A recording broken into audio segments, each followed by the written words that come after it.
"All right, then. This is the Codex simulation," said Occupation Governor Danton. "The electorate sent it down yesterday, demanding that we act." Firebird pushed long auburn hair back from her face as she leaned forward in her chair. Governor Danton's wood-paneled office had two broad, darkened windows and an antique desk, designed to establish Nataya's Federate conquerors on equal footing with a snooty nobility. Firebird sat in a comfortable brown buck chair across from the governor, who had gained a bit of weight since the last time she saw him. Apparently, Nataya agreed with him.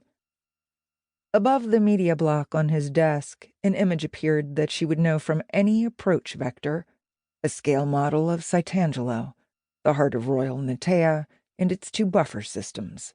Between the broad sideways Y formed by the Etlison and Tiggery rivers, Sander Hill wore a broad green ring of noble estates, while south of the Y, the central city thrust up ancient towers and shining new constructs. The Hall of Charity stood like a gold-banded cube at the junction of two long green swaths. Into midair above the model city, a fiery projectile plummeted. Just a simulation, she reminded herself, created here by Natayans. But there'd been a similar disaster on her husband's homeworld. She could hardly bear to watch this. Still, she didn't blink as the projectile, simulating a trio of piloted fighters diving from orbit, plunged into the city's southeast quarter near the new Federate military base. It sank through buildings and soil into bedrock. Around it, the city heaved like water into which a stone had been thrown. The crater blasted 2 clicks deep, and buildings, greenery, and people, everything flammable, coalesced in fire. She turned away, feeling queasy. The Codex Newsnet service, which created this simulation, was owned by Myrnin Ragonin, regent until the majority of Her Majesty Queen Iarla. Naturally, he sent this to the Federate governor's office as a greeting to Firebird and Brennan. They'd arrived on Nataya barely an hour ago. She still wore her comfortable traveling clothes.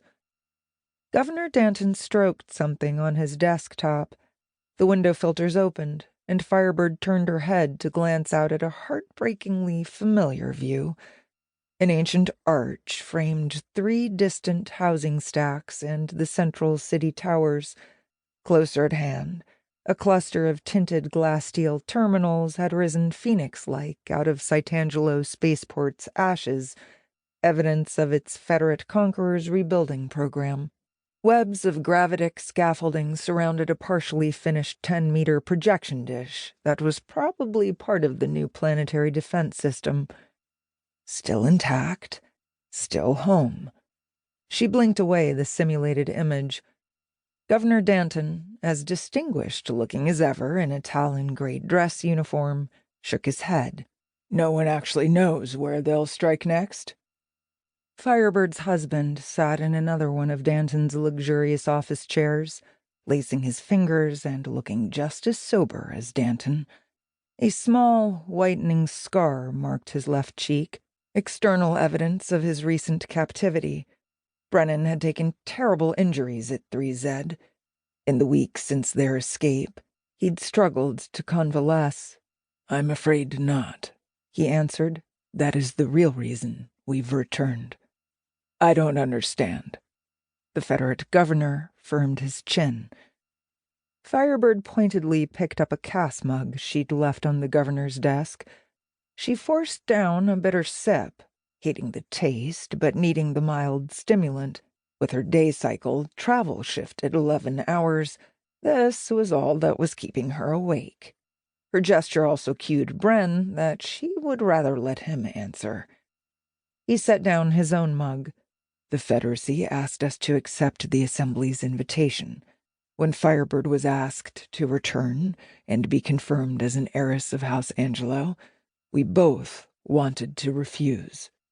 Firebird nodded. She wanted that made plain. "But we found good reasons to accept," Brennan said.